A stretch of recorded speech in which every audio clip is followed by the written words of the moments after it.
Hi everyone! Last time that we read the Parker Inheritance, Reggie, who is now James Parker, finally went to go see Siobhan again after 29 years.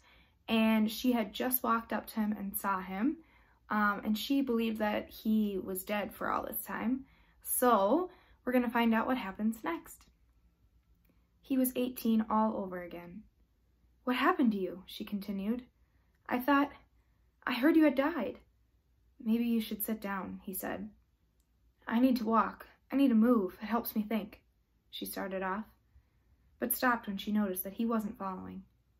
"No, come with me." Parker nodded, then fell into a step beside her. Siobhan met Parker again the next day, and the day after that.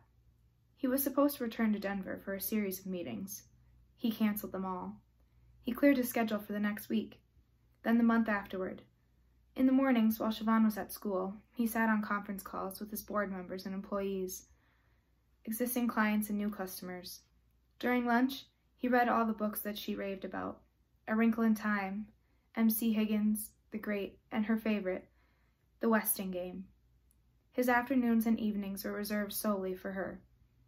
"You should let me buy you a new bracelet," he said one night as they finished dinner at the upscale restaurant in D.C.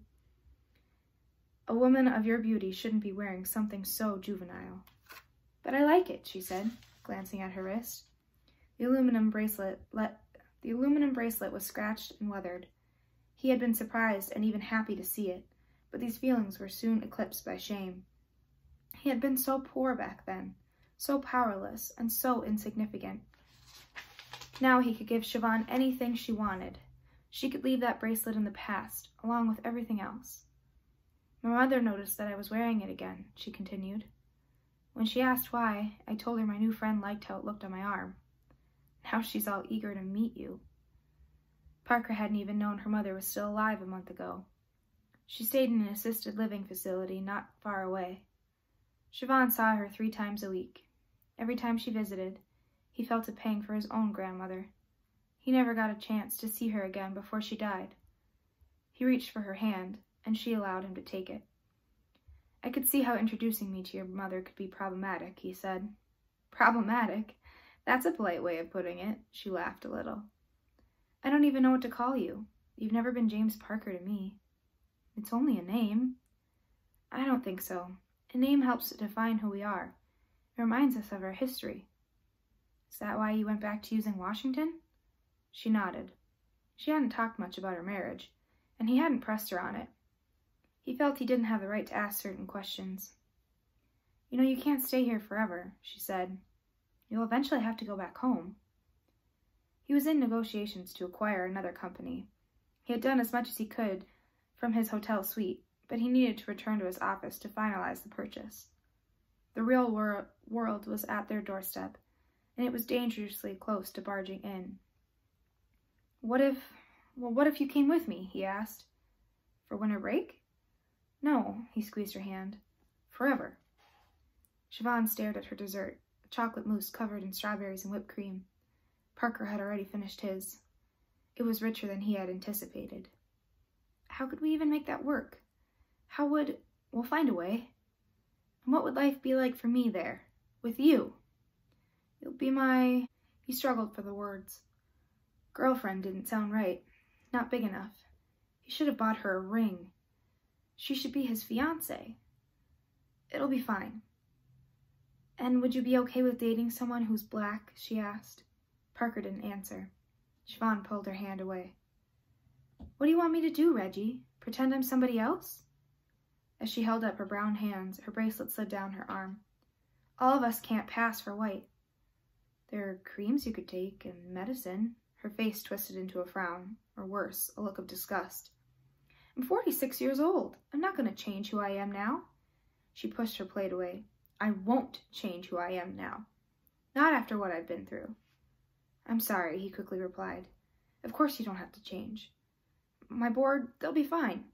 I'll deal with any fallout. I mean, there'll be some financial repercussions." "Do you seriously think you'll lose clients if you started dating a black woman?"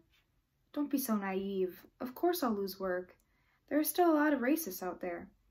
Then why do business with them in the first place?" "It's not that simple," he said.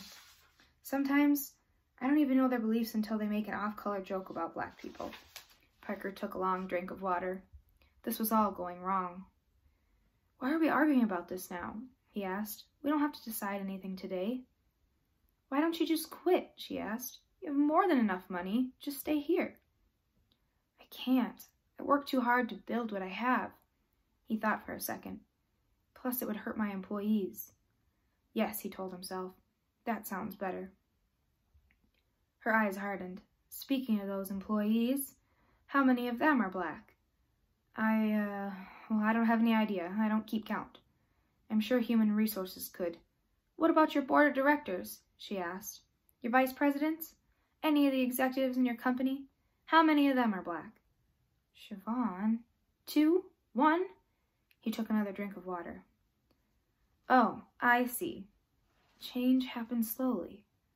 But you're in a position to facilitate that change. Every day I tell my students that the world is getting better, but I look at you and I wonder if I'm lying to them. It is better. I'm proof. Yeah, by pretending to be someone you aren't, she sighed.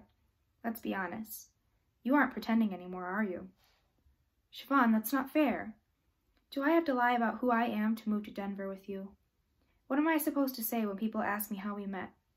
What if I call you the wrong name in public? She crossed her arms. What am I supposed to tell my mother? Please, he said, looking around. Keep your voice down. He motioned to the waiter. Oh, where is the bill? He mumbled. We shouldn't be talking about this here. Parker paid for their meal, then ushered Siobhan outside. He handled the valet and his ticket, and he waited for the car. Did I do something wrong? He whispered. I don't understand why you're so upset.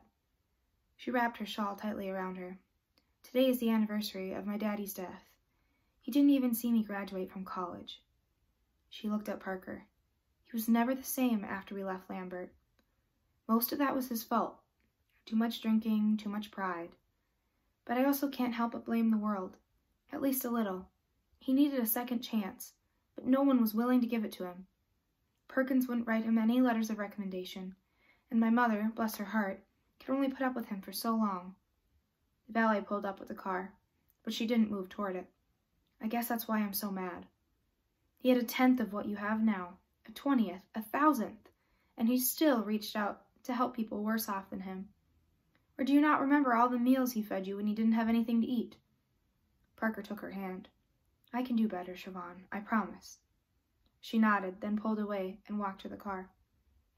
Siobhan remained silent for most of their drive back to Silver Spring. Finally, she asked, You don't drink Coca-Cola, do you? He gave a half snort and half laugh. What are you talking about? You're sweet. It's the biggest hotel room I've ever seen. The refrigerator is stocked full of every drink imaginable.